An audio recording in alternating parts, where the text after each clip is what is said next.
Mesdames, Mesdemoiselles, Messieurs, rebonjour. Alors, j'espère que vous avez tous bien mangé, que vous êtes tous en forme, que vous êtes tous hyper concentrés sur ce panel, sur cette brochette qu'on vous propose aujourd'hui. Je sens encore, il y a des gens qui discutent un peu sur le côté.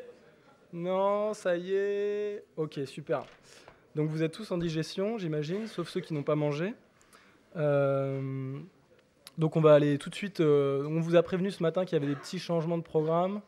Donc juste pour redire que Arnaud Gossement s'est décommandé au dernier moment, donc il ne sera pas là. Et c'est Josiane Madeleine qui va introduire la table ronde numéro 4 et la table ronde numéro 3 que nous allons entamer tout de suite maintenant, qui s'appelle Les impacts des mines hier en France, aujourd'hui dans le monde et demain, avec plusieurs intervenants. Représentant des collectifs citoyens de la région de Salsigne, nous allons avoir monsieur François Espuche, monsieur Guy Auger. Nous allons avoir Catherine Bertram de la mission Bassin Minier Nord-Pas-de-Calais et Christian Simard pour Nature Québec. Je vais les représenter rapidement. Donc François Espuche, donc il a 57 ans, il est originaire d'Île-de-France et en 2003, il s'installe à proximité de Salsigne sans avoir été informé de la situation environnementale critique.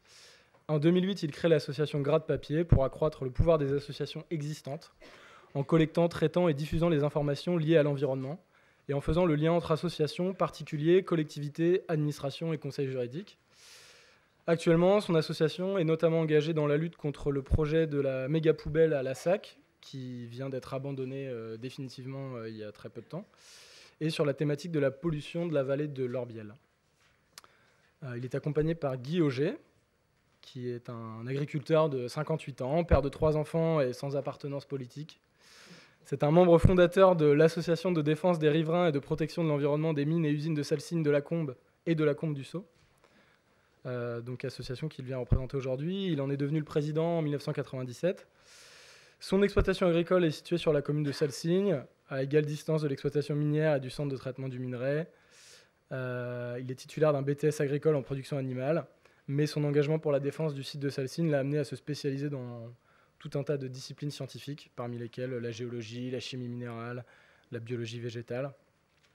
Dès 1992, et face aux dénégations de l'administration, des syndicats, des employés et des chefs d'entreprise, il œuvre pour apporter les preuves des pollutions au SO3, le trioxyde de soufre, au H2SO4, l'acide sulfurique, au cuivre, au plomb et à l'arsenic. Son expertise l'a conduit à donner un cours à l'université de Nîmes sur l'arsenic dans les terres agricoles et à co-signer un article avec le professeur Lancelot dans le livre Triste mine du professeur Pujol. J'enchaîne tout de suite sur les présentations, comme ça ce sera fait. Sur le thème qui est plus sur le passif minier dans la région Nord-Pas-de-Calais, on a le plaisir d'avoir Catherine Bertram, qui est directrice de la mission Bassin Minier Nord-Pas-de-Calais. Cette agence a été créée en l'an 2000 pour mettre en œuvre un programme interministériel dit de l'après-mine, outil au service de la résilience économique, environnementale, urbaine et sociale du bassin minier. La MBM, c'est son petit nom, la mission Bassin Minier, inscrit son action dans la transition écologique et énergétique des territoires et privilégie les approches intégrées et le dialogue interterritorial. Elle coordonne avec l'État français la gestion du prestigieux label UNESCO, octroyé au bassin minier du Nord-Pas-de-Calais, le 30 juin 2012, au titre de paysage culturel évolutif. Diplômée de l'IEP de Paris, Catherine Bertram possède une riche expérience en matière de reconversion des friches industrielles. Et nous finirons avec M. Christian Simard, qui nous fait l'honneur d'être là après avoir volé du Québec il y a très peu de temps. Et donc depuis 2007, Christian Simard est directeur général de Nature Québec, un des plus importants mouvements environnementaux au Québec.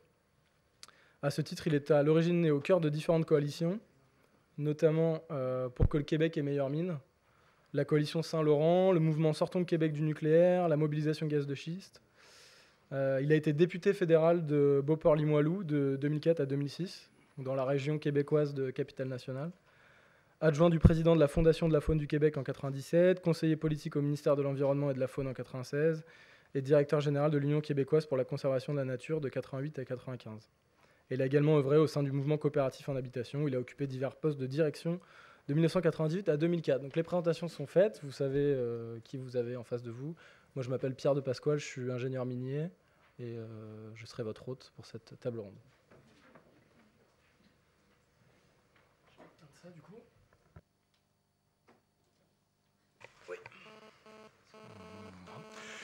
écouté, bonjour. Je vais, en introduction, juste vous rappeler quand même que l'histoire de Salsigne, alors Salsigne, pour ceux qui ne le savent pas, c'est au nord de Carcassonne, à 15 km de Carcassonne, donc c'est dans le sud de la France. L'histoire de Salsigne a déjà été discutée donc, de très nombreuses fois, sous des éclairages différents, mais parfois aussi divergents, mais complémentaires quand même. Chacun a sa vision, que ce soit le mineur, l'industriel, l'élu, le responsable politique, et ainsi, responsable de l'administration aussi.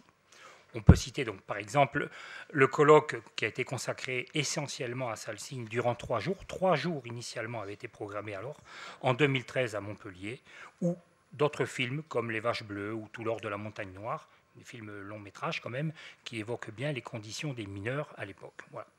Si la pollution de Salsigne donc, va durer des dizaines de milliers d'années, on est bien dans cette échelle de temps, mon intervention ici, elle, par contre, est malheureusement limitée à 10 minutes, peut-être 14, mais... Donc, on ne peut pas tout traiter. Et la projection donc, va nécessairement être très synthétique, accélérée en plus, et chacun, par contre, pourra la consulter, puisqu'elle sera en ligne, je pense, avec ISF, ou on peut vous donner mes coordonnées après, et je pourrai vous donner à ce moment-là le lien pour récupérer la vidéo. Surtout qu'ici, en plus, il y a un petit problème, il y a 2 vidéos qui ne marcheront pas. Autant de temps de gagner. Voilà. Bon, c'est comme ça. D'autre part, devant l'abondance de sujets à traiter sur Salsigne, notre présentation est volontairement centrée sur la situation environnementale actuelle et l'attitude inacceptable des pouvoirs publics. On ne va pas trop pouvoir parler du reste.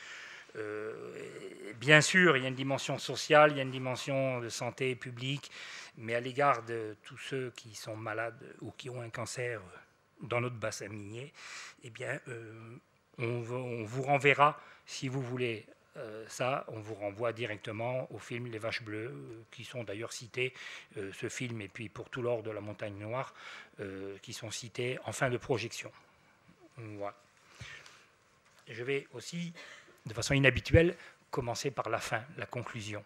C'est un copier-coller des conclusions des premières parties qu'on a vues ce matin, première table ronde et deuxième table ronde. C'est exactement la même conclusion. J'y arrive par un autre chemin, mais c'est quand même la même conclusion. Il faut prendre en compte les nécessités sociales et environnementales et les intégrer. En gros, ça revient à intégrer les coûts environnementaux, d'une part, c'est ce qu'on a entendu en conclusion dans chacune de les interventions ce matin, et aussi, surtout, la première table ronde qui disait qu'il faut dépolluer les sites contaminés par les activités passées. Alors, on y va. C'est 2 associations de Salsigne. Et pour nous, Salsigne, et pour d'ailleurs les étudiants en général, c'est le cas d'école. Le cas d'école en France. Tout ce qu'il ne faut pas faire a été fait à Salsigne. Alors, très brièvement, voici une photo du début du XXe siècle. Vous voyez, c'est beau, c'est joli, c'est des habitations. Les gens habitent là et vous voyez une petite cheminée. Par contre, vous voyez la même petite cheminée avec une grande cheminée à côté. Et les habitations étaient au cœur de la cité. C'est beaucoup plus noir comme tableau. Zola. Mais Zola, on l'a connu en 2001 aussi. Voilà à quoi ressemblait le site. Alors, on dit Salsigne, c'est une extension. Tout ce que vous voyez actuellement, ce n'est pas Salsigne, c'est juste à côté. Mais on dit le bassin minier de Salsigne. Donc, en 2001, voilà à quoi ressemblait la cité minière.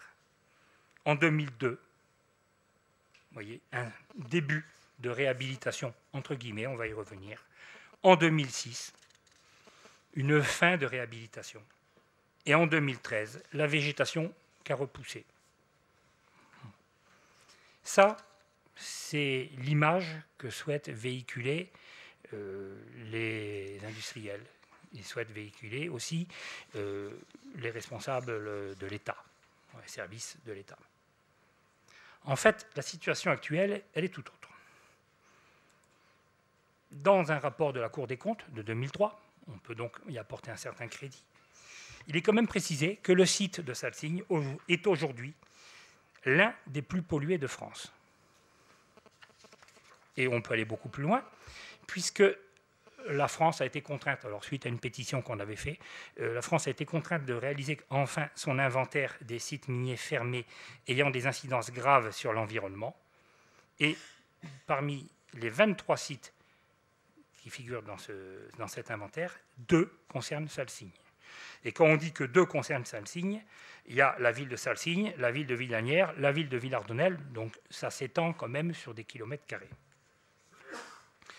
Alors aujourd'hui, Salsigne, c'est 15 millions de tonnes de minerais et autres matériaux toxiques stockés. Principalement l'arsenic, mais pas que l'arsenic.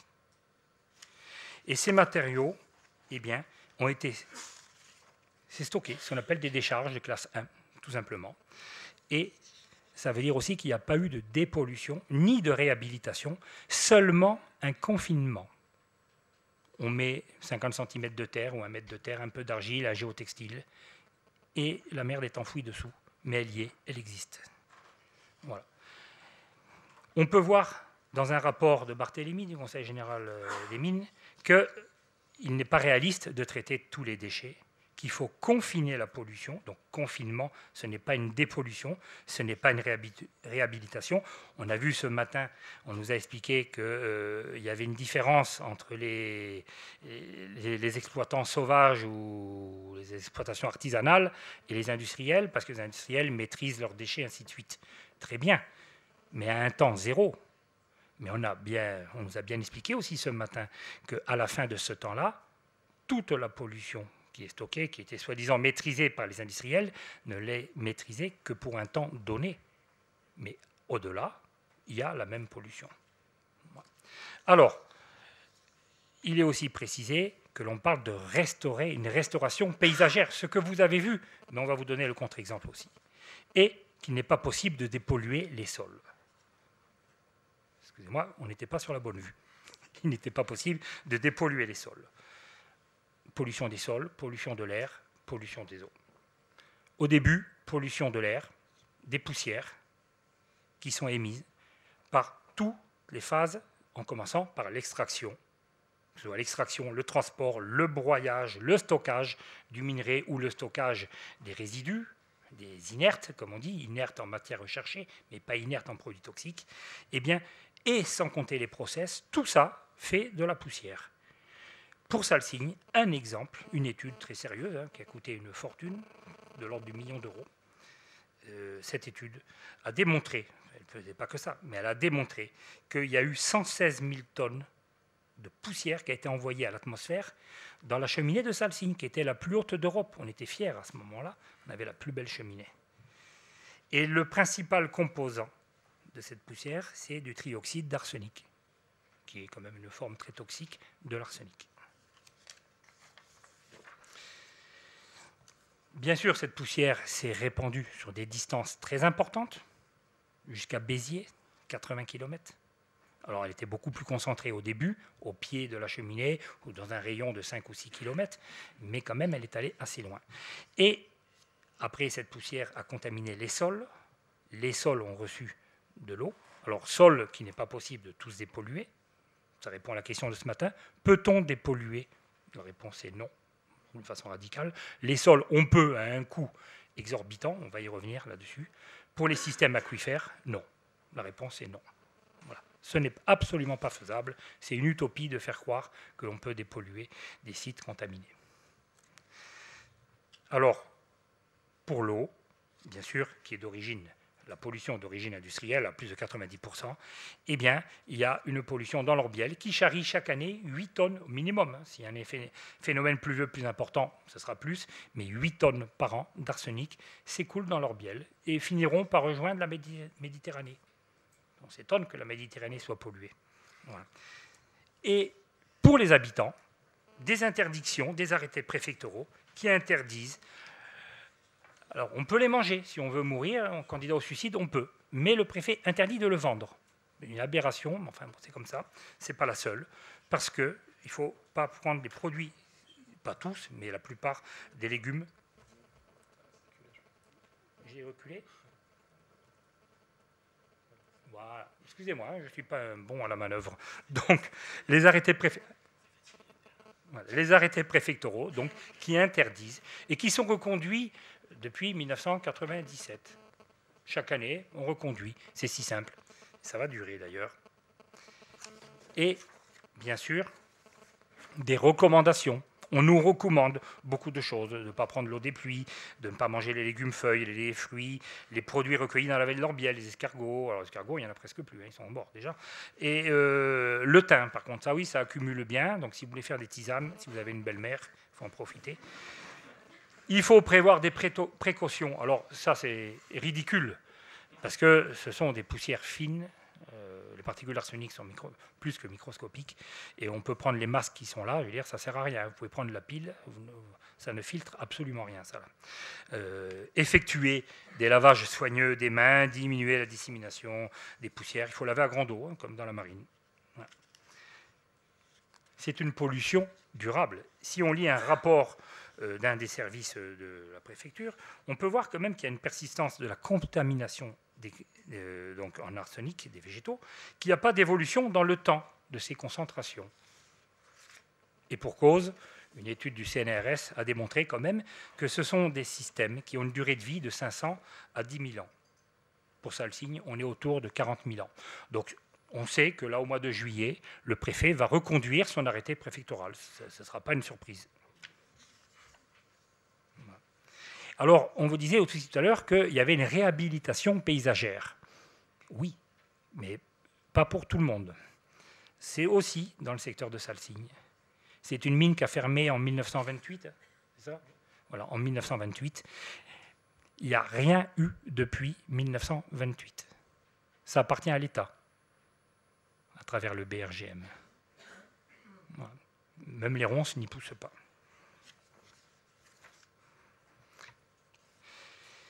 Et bien sûr, l'ADEME qui constate que les concentrations en arsenic ne font qu'augmenter. En 2008, l'ADEME constate ça en 2001, malgré tous les efforts qu'on a fait de dépollution, de pseudo-dépollution. Voilà un petit peu le tableau concernant Salsigne actuellement. Alors, nous avons attaché aussi à dénoncer les responsabilités. Il y a des responsables, il faut les montrer du doigt.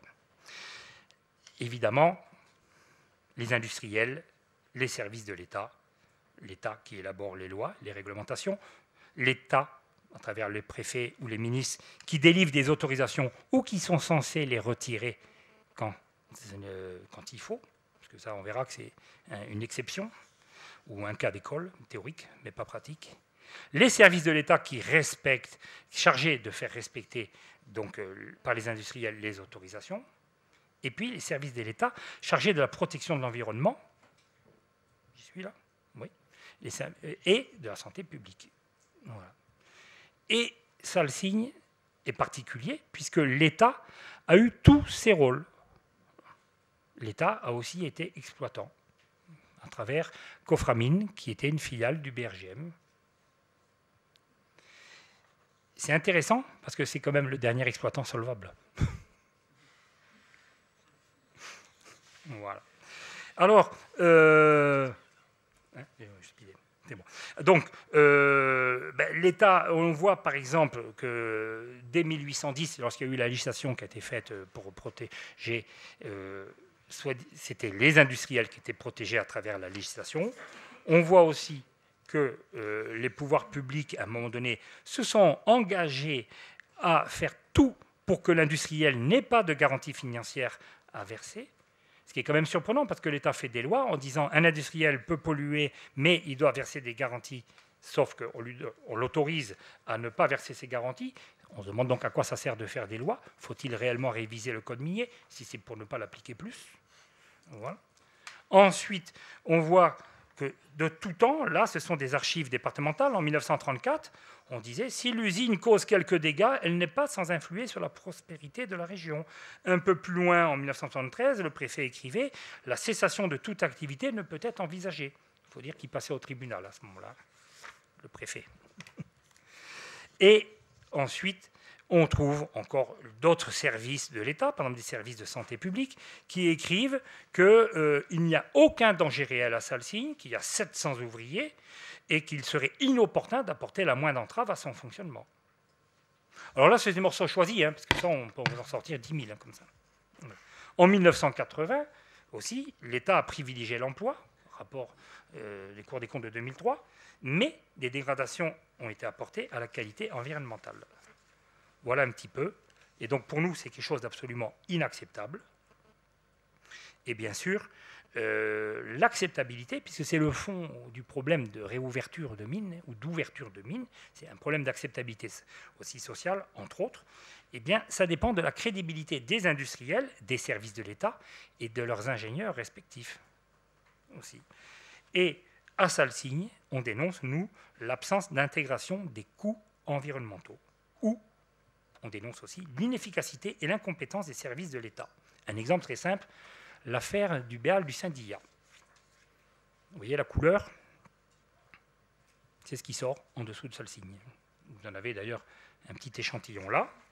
Alors là, il y a une vidéo, mais on n'a que le son. Une eau de couleur orangée, c'est aujourd'hui l'aspect du Béal du Saint-Diat, un ruisseau proche du site de Salsigne qui se jette dans l'Orbiel. Ici, des analyses de l'Office national de l'environnement révèlent un taux d'arsenic 150 fois plus élevé que la norme de potabilité. Les riverains accusent.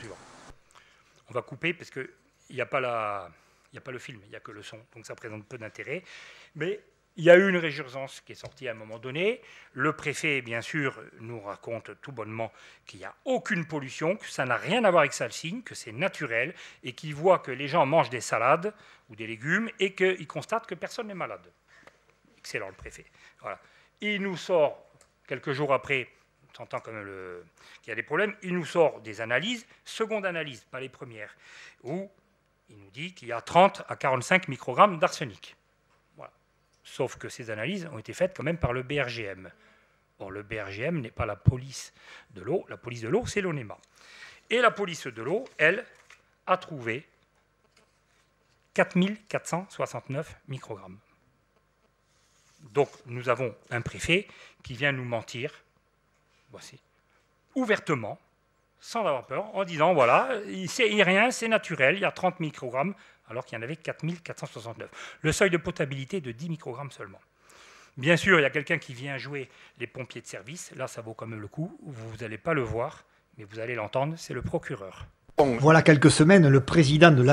Alors, c'était ça? Alors. Voilà quelques semaines, le président de l'association des riverains avait déposé plainte contre X pour pollution, mais le parquet vient de décider un classement sans suite. Si l'enquête a montré qu'il y avait sur cette rivière une présence d'arsenic supérieure aux normes, rien ne permet de dire que cette présence a une autre origine que naturelle. Et la nature ne commet pas d'infraction. Ah, non, mais ça vaut le coup. Hein. Bon, le préfet a giclé au bout d'un mois, il s'est fait virer hein, carrément. Le procureur a bougé aussi. Voilà. Donc, nous, on retient quand même que plus nuisible que l'arsenic, pour nous, le mensonge.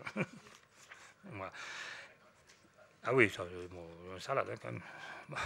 Donc, si on regarde un peu plus loin, l'autre aspect, c'est le transfert de la charge du coût environnemental, et c'est presque là-dessus que je vais conclure d'ailleurs. Aucun exploitant n'a assumé sa responsabilité environnementale depuis un siècle.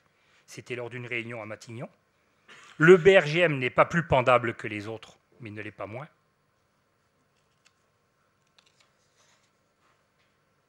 Et aucun des exploitants successifs de ces sites n'a à ce jour assumé la charge environnementale. C'était dans un accord qui déchargeait, un accord entre l'État, le préfet, le ministre et la MOS, les mines d'or, qui déchargeait les exploitants de toute responsabilité environnementale pour le site. Ça vaut le coup de faire des lois. Voilà. Donc, pour nous, il est quand même nécessaire de prendre en compte le coût environnemental associé à la poursuite d'une activité polluante.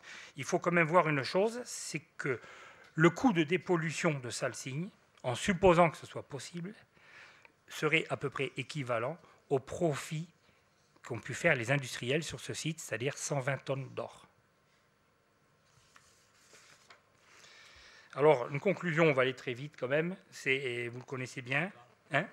Oui, si Guy veut ajouter des compléments. Allez, je vais arrêter là parce que le temps est compté pour tout le monde, sauf pour Salsigne.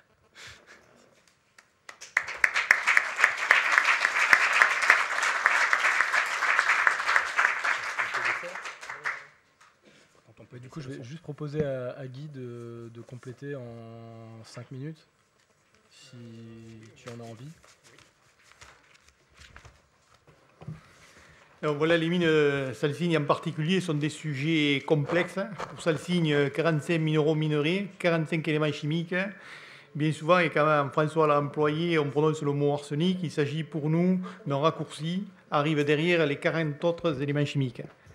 Les pollutions engendrées sont multiples, hydrauliques, telluriques, gazeuses, les poussières fines entraînant des cancers d'origine environnementale, des cancers bronchopulmonaires, cutanés, du côlon, sans compter les perforations de la cloison nasale, et jusqu'à 119% en plus pour le cancer du pharynx. Je voudrais vous rapporter une anecdote qui a eu lieu lors du repas après le colloque international à Montpellier. Le colloque international qui s'appelait la mine d'or, la pollution veille. Nous étions 3. Il y avait Catherine Pozzo di Borgo, réalisatrice du film Toulor de la Montagne Noire, diffusé en 2001, film durant lequel apparaît une quinzaine de mineurs, certains âgés à peine une trentaine d'années. Il y avait aussi Robert Montané, le délégué mineur, et moi-même. Catherine demande « Et celui-là, qu'est-ce qu'il est devenu ?» Et tel autre. La même réponse revient de Robert Montané, il est mort. Ils étaient tous morts. En 13 ans, seul restait Robert Montané. Cela ne se passait pas au siècle dernier. Germinal, c'est aujourd'hui. François, dans sa vidéo projection, a développé des faits factuels, prouvés par des documents. Je vais m'attacher, moi, à porter une opinion, un témoignage, après 23 ans de lutte contre un système polluant. Personnellement, je pense que le concept de mine propre, de mine responsable ou de développement durable, et particulièrement pour les mines d'or, sont inapplicables. L'impossibilité d'avoir une mine propre, ou plutôt un système minier cohérent, vient des hommes. Le but des mineurs, des responsables techniques, financiers, est de s'enrichir, de rentabiliser la mine le plus rapidement possible, avec le minimum de contraintes, sans aucun souci de remise en état. Dans ce monde-là, les conceptions droit de l'homiste n'ont pas droit de citer. Le métier du mineur est très particulier. Imaginez-vous, 8 heures par jour, dans le noir absolu, avec une zone ronde de 2 mètres carrés éclairée, dans la chaleur, les poussières, les gaz d'échappement, à patauger dans l'eau, avec l'oppression de millions de mètres cubes de roches au-dessus de soi, avec pour seul but de casser du caillou. Pour que le retour sur investissement soit le plus rapide possible, les techniques d'extraction de traitement les plus polluantes sont employées. Du cyanure, pour Salsigne, c'était 3000 tonnes par an. Du mercure, du nitrate de plomb.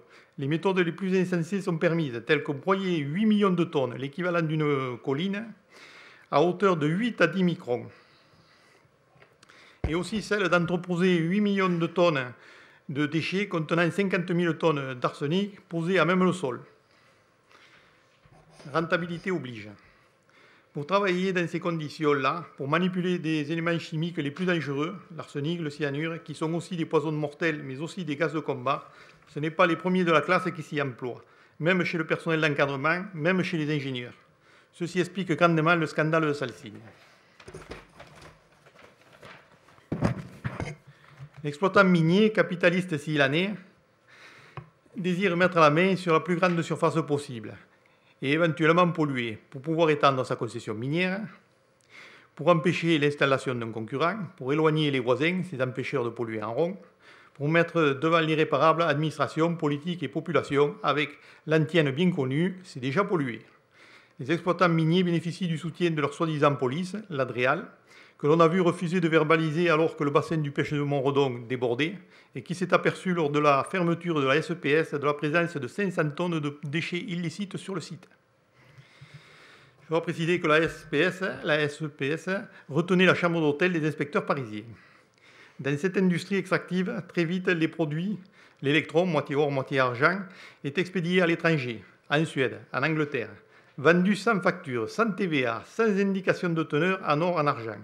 Et qui nous a expliqué toutes ces aberrations, toutes ces combines à l'association M. Massimo Benvenuti, de Catane, recherché par Interpol pour trafic de faux, Lengo, qui désirait racheter Salsigne et qui fut arrêté après avoir été reçu par monsieur le préfet et avoir eu les honneurs de la presse locale. Une exploitation sans compte des hommes, des ressources d'un pays, et une plus-value faite à l'étranger, l'industrie minière locale est vraiment une exploitation coloniale. C'est fini.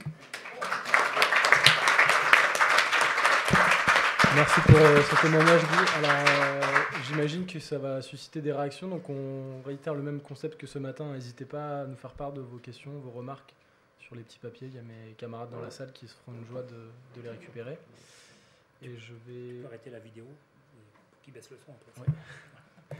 Bien vu. Et je vais passer la parole à Catherine.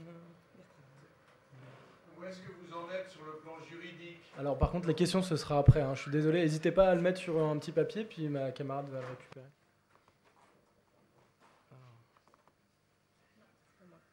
Oui.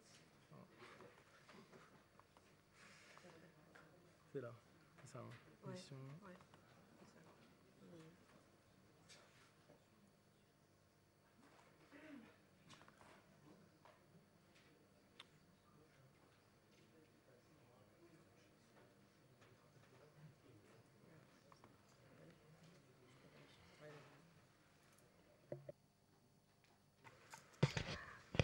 Mesdames et messieurs, bonjour. Donc, Catherine Bertram, je suis directrice de la mission bassin minier Nord-Pas-de-Calais.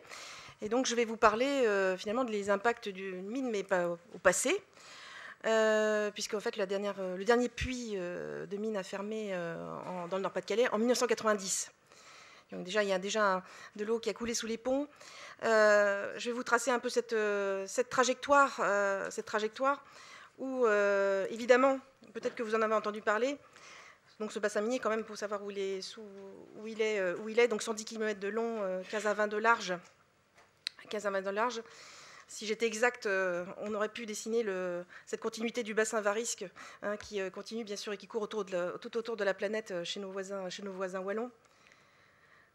270 ans d'exploitation charbonnière, donc c'est ça qu'a représenté la mine en Nord-Pas-de-Calais, hein, avec des premières concessions dans le Boulonnais d'ailleurs, hein, dans le Boulonnais, et donc une exploitation qui commençait à la frontière belge, avec d'ailleurs une histoire capitalistique intéressante entre la Belgique et les concessions françaises qui a été étudiée, et il y a eu un grand colloque à l'Howard qui en a parlé. Donc nous avons vraiment eu, dans ce que j'entendais des confrères de Salsigne, des choses évidemment de l'ordre de la prédation, hein, des ressources naturelles et humaines, économiques et environnementales. Voilà, c'était l'Empire, hein, charbonnage de France, puisqu'il y avait donc 43 concessions minières dans le bassin minier, mais donc une nationalisation. Et donc, lorsque l'accélération du déclin s'est produite, au travers des grands plans de l'État, avec des fermetures et des concentrations progressives, c'est tout ça, en fait, tout l'héritage qui montre, vous voyez bien, aussi bien sûr, des éléments de l'ordre de la production, et c'est bien normal, puisque c'est l'exploitation charbonnière, mais qui sont aussi de l'ordre, bien sûr, de tout ce qui était l'encadrement de la vie du mineur, de sa famille, hein, puisque vous aviez aussi bien un énorme part pris par les logements miniers, puisqu'en fait, nous étions en contexte de compétition énorme entre les concessions minières, puisque la main-d'œuvre était plutôt volatile. Rapidement, les premiers mineurs venus de Charleroi ou les premiers mineurs issus des paysans, parce qu'on était vraiment en pleine vraiment agricole, où la mine est venue s'imprimer et s'encastrer, n'a pas suffi. Donc il y a eu une venue très forte d'immigrés mineurs, et ils sont venus en fait se loger et devaient trouver à se loger. Et donc les concessions minières ont rivalisé. Donc, puisqu'en fait les théories ici au cours du 19e de l'hygiénisme et du paternalisme sont venues construire donc des logements, mais aussi des édifices, comme vous voyez, cultuels,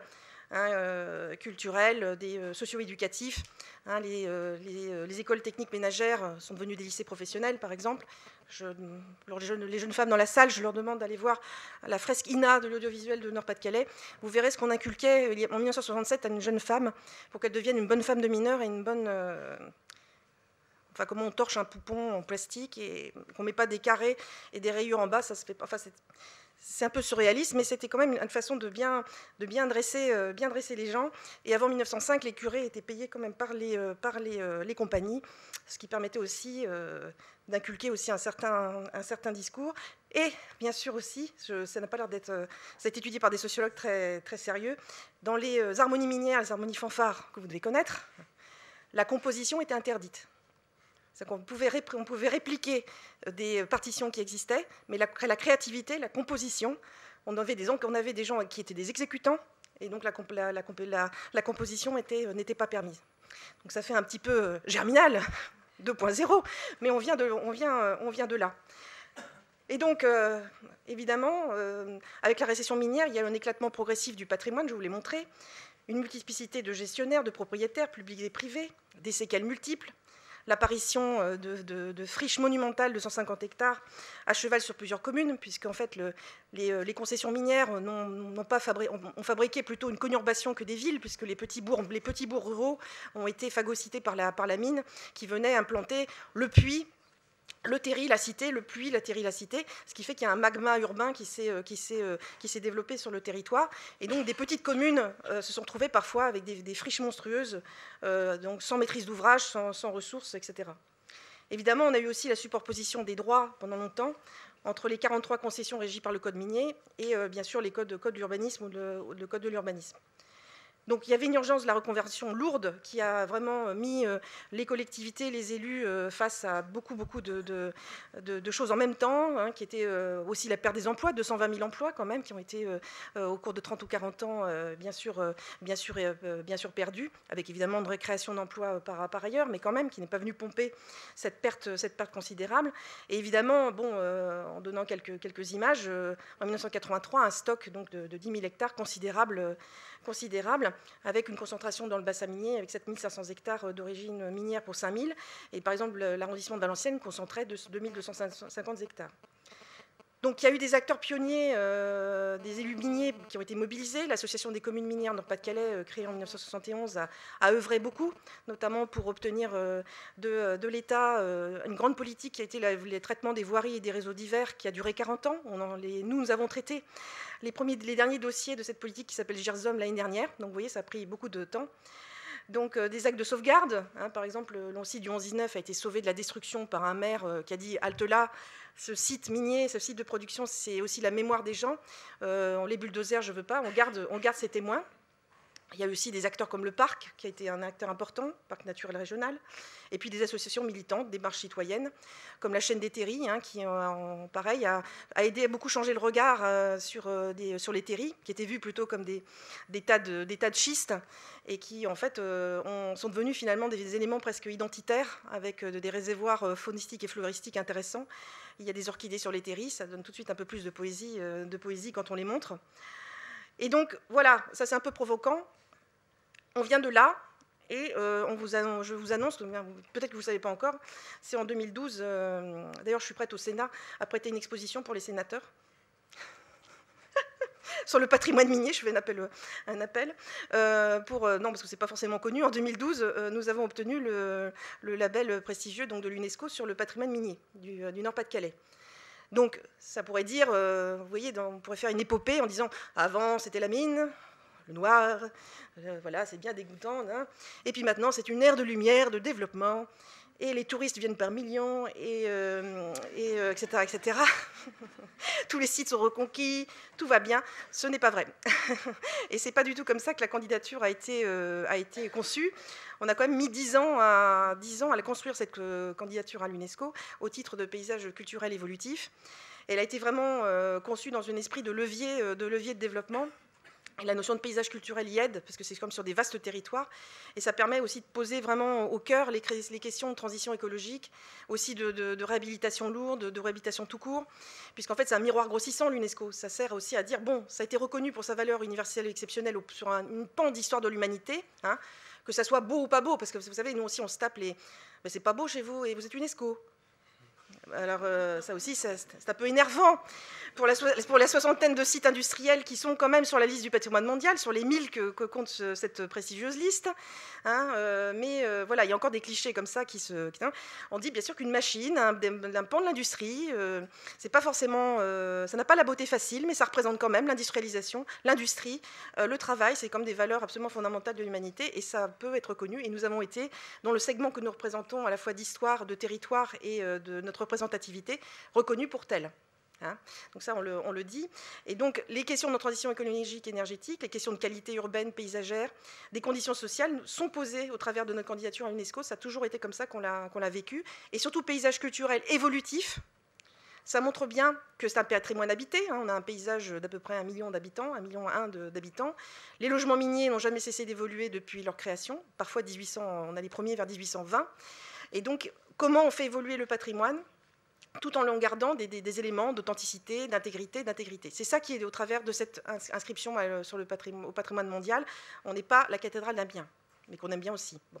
Alors, on a été aussi inscrit à l'UNESCO, c'est ça aussi, parce que nous avons pris à bord aussi les faits qu'il y a eu des démolitions, bien sûr, le fait qu'il y a eu des recompositions massives au travers de ce que j'ai essayé de mettre dans une diapositive, ce qui est quand même très compliqué, parce que ça vous donne en une diapo les 40 ans de politique de reconversion, et encore les politiques de reconversion, bien sûr, physiques, hein, du bâti et du naturel. Je ne raconte pas, bien sûr, les questions de formation, de reconversion des personnels, les questions sanitaires. Hein. On est encore, entre guillemets, nous vivons encore des conséquences de la crise économique, bien sûr, mais qui fait que les conditions sanitaires de santé des habitants du bassin minier sont encore bien en deçà de celles des normes françaises. Donc, on a eu vraiment une remise à niveau intensive, avec les voiries, j'en parlais, des friches industrielles, qui s'est notamment aussi concrétisée par la création d'un établissement public foncier spécifique. Et puis on est passé en fait d'un traitement massif et quantitatif des stigmates vers une politique de plus en plus intégrée, hein, au service du renouvellement urbain, de la trame verte et bleue, et de la régénération foncière urbaine et environnementale. À noter que le mot friche industrielle a disparu, ça devait être plus chic. On n'avait plus le mot à friche industrielle, c'est devenu les espaces dégradés. Bon. Donc, ça aussi, bon, magie des photos, hein, mais à gauche, c'était l'image du coron que vous devez encore avoir, bien sûr, dans l'esprit, et c'est ce qui est souvent véhiculé. Et pour vous dire, voilà, que de 72 à 2013, l'argent public qui a été mis aussi pour donner les voiries, réseaux divers, et bien sûr la restructuration des logements qui suivaient pour changer l'image et les conditions de vie. Ça nécessite tout ça, notamment la qualité des espaces publics. Alors, là pareil, on se dit, bon, voilà, UNESCO, tout va bien, tout le monde s'embrasse, on est content. On vient, et on n'a jamais oublié qu'on vient quand même toujours, et on continue sur d'autres façons, d'autres champs. On vient d'une situation extrêmement conflictuelle. Hein, et maintenant, aujourd'hui, ça va mieux, notamment avec les bailleurs qui sont issus de Charbonnage de France, hein, puisque c'était des filiales. Vous avez vu l'Empire, il y avait des filiales. Soginorpa, Maison et Cité, et puis SIA. Il y a encore une culture d'entreprise qui est quand même très, très modelée, quand même par les charbonnages. Il y a quand même encore des réflexes, des conduites par rapport avec les élus, des modes de travail qui est quand même assez difficile encore à faire, mais on n'en est plus là. En 1994, le tribunal annule, vraiment, c'était une première tentative de sortie de concession sur la concession d'Aniche. Donc l'État pensant, je pense, faire de façon réglementaire les dossiers, etc., pour sortir donner des arrêts travaux définitifs de travaux miniers. Et donc ça se casse les dents, notamment sur la question de l'hydraulique qui n'était pas traitée. Et donc il y a une mobilisation vraiment très forte des élus, et notamment le conseil régional qui a reconnu son intérêt pour agir dans cette affaire. Et donc ça a changé, ça a mis un peu un petit grain de sable dans la façon d'appréhender le rouleau compresseur des arrêts de travaux miniers. Et donc il y avait eu besoin en 1990 de faire un peu l'état des lieux de ce bassin minier qui n'était plus minier puisqu'il n'y avait plus d'exploitation charbonnière, mais où il y avait un certain nombre de dommages, des questions qui se posaient de comment sortir des abandons de travaux, quel est l'état de santé, la formation, enfin ce territoire, comment allons-nous le traiter. Et donc le conseil régional a permis le lancement d'une conférence permanente du bassin minier qui a mobilisé pendant 1 an l'ensemble des acteurs, qui avait produit un livre blanc avec des propositions, des chantiers prioritaires, et donc surtout une méthode participative pour dire voilà, l'après-mine, on y entre, mais comment, quel est le but de cette société qui était tellement encadrée, qui était en perte de repères, avec une culture, mais avec des nouveaux arrivants dans les cités, comment construit-on une société? Et c'était vraiment un temps très fort, à la fois qui a changé par le côté conflictuel, changé un peu le mode de faire des arrêts de travaux miniers, avec notamment la création de l'instance régionale de concertation, qui a permis de mettre tout le monde autour de la table pour éplucher dossier par dossier les 45 dossiers d'arrêt de travaux miniers. Ça a mis 7 ans pour éplucher ces dossiers, pour les trouver des solutions, pour dire les travaux qu'il a engagés. Et donc ça a été un travail considérable, un argent, si je pense à l'esprit, à l'époque aussi, assez considérable, consacré à cette démarche-là. Ça, c'était le plan technique réglementaire. Sur le plan de création de politique publique, donc le livre blanc a permis, et la conférence permanente a permis d'ouvrir les voies au niveau interministériel, puisqu'on a eu un paquet de mesures. Également, il faut le dire, c'est que le fait de faire une somme de la science, hein, il y a beaucoup d'ingénieurs dans la salle, j'en parlais à table, on a eu un colloque de l'après-charbon sur les matières techniques pendant 5 jours, Madame Blandin s'en souvient, où, je le disais, j'ai vu des ingénieurs des mines très sérieux, moi je mettais vraiment les ingénieurs des mines, je ne suis pas ingénieur, juriste, hein, moi je les mettais vraiment sur un pédestal en disant, voilà la science. Et puis quand j'ai vu les ingénieurs des mines s'étriper en direct sur la durée des affaissements, j'ai compris qu'il y avait quelque chose qui n'allait pas. Mais si, je te dis que ça dure 5 ans. Non, ça ne dure pas 5 ans. Enfin, on montrait que c'était au cœur de quelque chose de très très fort, où la science, le besoin de connaissances partagées était importante. Et il y a eu aussi un colloque sur les environnements juridiques du bassin minier qui avait été fait par la fac de Douai. Donc ça a beaucoup bougé en même temps dans ces années-là. Et les chantiers du livre blanc ont mis au cœur notamment la question hydraulique, au-delà bien sûr de la question sanitaire, la question des cultures, de la formation, de l'économie, mais les questions des dommages environnementaux, la question de la gestion de l'eau, de voir aussi, parce que notre agence ne fait pas sur la pollution des sites et des sols, ça a permis de remettre à plat. Donc nous sommes nés de tout ça, l'État, la mission bassin minier, au service de l'après-mine dans le contrat de plan, et donc l'État, la région, les 2 départements et les 7 EPCI du bassin minier, établissement public de coopération intercommunale, sont venus nous constituer, et on a été pérennisés en 2006.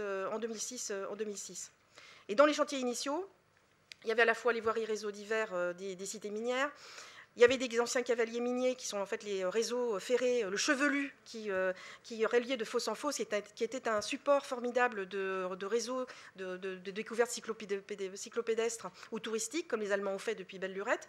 Donc ça, on a travaillé sur les boucles, les chemins de halage, les espaces renaturés ou requalifiés dans le cadre des friches industrielles. Le bassin minier est devenu vert, hein. Je vous invite à y aller. Venez au Louvre, c'est mon produit d'appel, au Louvre à Lens. Vous avez même le TGV encore qui vous y mène. Et puis, si vous êtes curieux, restez donc une journée et vous verrez le bassin minier sous d'autres yeux. D'ailleurs, nous fêtons nos 3 ans d'inscription dans quelques jours. Et donc, le patrimoine a déjà, depuis le début, été pris en compte en disant que la culture, la mémoire minière, comme dit Jean-François Caron joliment, l'UNESCO, ça a été une reconnaissance que le patrimoine ouvrier valait celui des rois et des reines et des châteaux. Donc ça a été aussi une façon, bien sûr, de rendre hommage à la confrérie minière, mais aussi continuer à faire levier en matière d'aménagement et de développement. Mais ça a été vraiment... il a fallu mener les choses en même temps. Et c'est ça le mot savant que le Conseil régional aime bien, le mot de résilience, c'est qu'à la fois on a trouvé des capacités de rebond, hein, bien sûr le méga attracteur du Louvre, l'UNESCO, ça amène des choses, ça amène un changement de notoriété, de regard, et ça pousse des investissements pour venir restaurer, aménager, rénover, améliorer la qualité des rénovations, bien sûr, mais il y a toujours une superposition entre les logiques du passé dont on ne se sort pas. Hein, la pollution, elle se confine, parfois elle ne se guérit pas forcément. Mais c'est aussi l'encadrement d'une société. Hein. Ce n'est pas parce qu'on dit à un chômeur, si vous voulez, dans une cité minière qui ne va pas terrible, on vous dit ça te va bien, t'es UNESCO, ça te va ? Il en s'en fiche complètement. Il ne faut pas se leurrer, il ne faut pas vendre ce qui n'est pas vendable. Mais tout ça, ça doit pousser dans le même sens. Hein. C'est une façon de vraiment de pousser les choses. Mais il a fallu, et il y a une superposition entre le temps court de parfois la recomposition, hein, une cité, une friche, ça peut mettre 5 ans, ça reverdit, ça pousse. Hein. au bout de 5 ans, ça se voit, mais dans les têtes, dans les têtes et dans la façon dont est fabriquée la société, etc., le manque de mobilité de nos jeunes, hein, qui parfois ont du mal même à aller à Lille, à prendre le train, à se sous-estimer eux-mêmes, il y a des choses qui sont encore du ressort d'une vision d'eux-mêmes qui n'est pas comment dire, de l'ordre enfin, qui est encore de l'ordre de chercher les rebonds, de confiance en soi, d'estime de soi. Donc l'UNESCO est un vecteur de fierté, certes, de réappropriation d'histoire, parce que les grands-pères ne parlaient pas aux gamins forcément de leur métier. La recomposition urbaine, c'est très bien, mais bon, vous habitez la rue de la Fosse 5, et puis la Fosse 5 a été requalifiée, il n'y a plus de traces. Alors le gamin il dit j'habite rue de la Fosse 5, mais elle est où la Fosse 5? Donc il y a aussi des repères de la réappropriation de cet ensemble-là, où des terris ont poussé et ont été exploités en limite de 10 ans. Vous avez eu des changements de paysage absolument féroces, avec la reconversion aussi. Donc c'est ça aussi qui est une réappropriation de ce passé minier, mais aussi qu'est-ce que ça produit pour l'avenir. Hein, on transmet aussi une valeur et des sens à travers l'UNESCO. S'ils ne sont pas appropriés aujourd'hui, les bâtiments, les sites vont se perdre. Donc cette valeur, elle doit être partagée. Hein. Et donc réexhumer quand même les choses dures, les choses de l'ordre de ce passé minier, ça c'est fait. Et nous le travaillons pour pas, comme je disais, repeindre les volets des cités minières en rose. Mais c'est aussi pour l'après, pour les générations qui suivent, le cadre de vie, les conditions de se former, de se soigner bien sûr, et aussi d'espérer de construire cet avenir. Donc je passe tout ça. Mais c'est vrai, et ça c'est important, c'est qu'on n'a pas baissé la garde sur bien sûr les problèmes notamment les problèmes environnementaux très, très lourds, parce que j'étais aussi là pour ça, en partie pour le dire, c'est que dans l'instance régionale de concertation du comité interdépartemental des suivis des risques miniers, l'étude hydraulique de surface nous a occupé une dizaine d'années, dont la dernière phase a quand même duré 4 ans sur les zones inondables protégées par les stations de relevage des eaux. On a 74 stations de relevage des eaux encore à l'œuvre sur le territoire. C'est quand même pour montrer à l'habitation près dans la cartographie qu'on a pu faire, là où le risque d'inondabilité se faisait. Hein. Donc, alors ce qui est assez amusant, c'est que j'ai mis une grande page, une page dans le dossier que j'ai écrit, qu'on a coécrit à plusieurs sur le dossier d'inscription à l'UNESCO sur l'inondabilité. On a une demande d'information complémentaire de l'ICOMOS, qui est le corps d'inspection international qui audite les dossiers pour l'UNESCO, sur cette question-là. Donc on a dû produire un mémoire de 40 pages pour leur dire comment les zones sont inondées, si elles sont les risques d'inondabilité, etc., etc. Donc on a été très finement leur montrer à l'échelle du bassin minier, habitation par habitation, là c'est dans le Douaisis, comment les zones étaient inondées ou pas. Donc ça a beaucoup d'importance parce que le suivi du risque hydraulique concerne toute notre activité, même le minier, entre guillemets, l'UNESCO est impacté par cette question. Donc on est vraiment en logique intégrée. On ne peut pas dire c'est ça, c'est ça, c'est ça. Je pense qu'il faut vraiment défendre cette approche-là, intégrer, et aussi de construire la société de demain. Les nouveaux arrivants dans le bassin, c'est aussi de leur décrypter, de faire de la médiation par rapport à ce qu'ils ont. C'est cet ensemble-là. Donc voilà, j'en conclurai là, pour dire que de cette expérience passée, ça fait 25 ans. On a accueilli des choses depuis... on n'est pas les territoires en plus des hérités de France, bien sûr. Hein, mais bon, on ne se cache pas derrière les choses qui sont très en notoriété. Et on en a besoin, comme le Louvalence, qui d'ailleurs s'est installé sur une terre minière de 20 hectares, une friche minière de 20 hectares. Hein, mais on essaie vraiment de pousser dans une logique bien sûr durable et intégrée de ces choses-là. Parce qu'on vient de très loin, on ne l'oublie pas, et il y a encore de beaux restes. Voilà.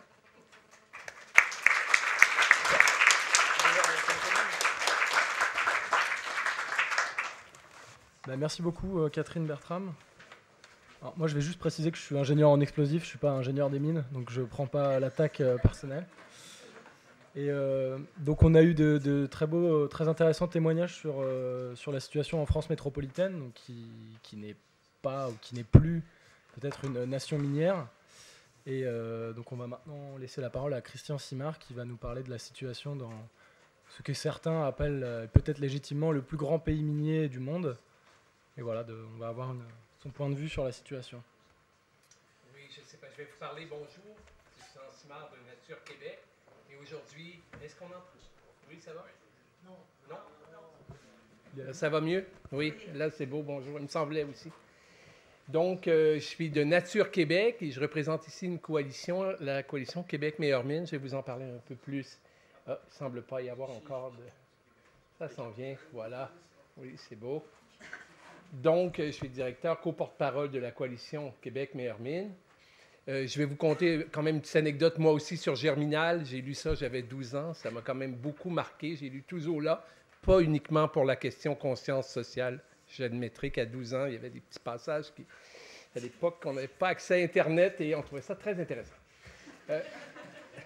Ma présentation aujourd'hui, je vais présenter la coalition pour que le Québec ait meilleure mine, les grandes tendances au Canada, au Québec, dans le monde. On en a parlé un peu, j'irai rapidement là-dessus. Les enjeux et priorités pour le Québec, les conclusions. Qu'est-ce qui est exportable ou non? Est-ce que ça peut agir de modèle? Vous êtes dans un débat sur une refonte du code minier, donc on va essayer de participer à ça dans la discussion. Vous avez quand même un passif psychologique assez fort, d'après ce que je vois.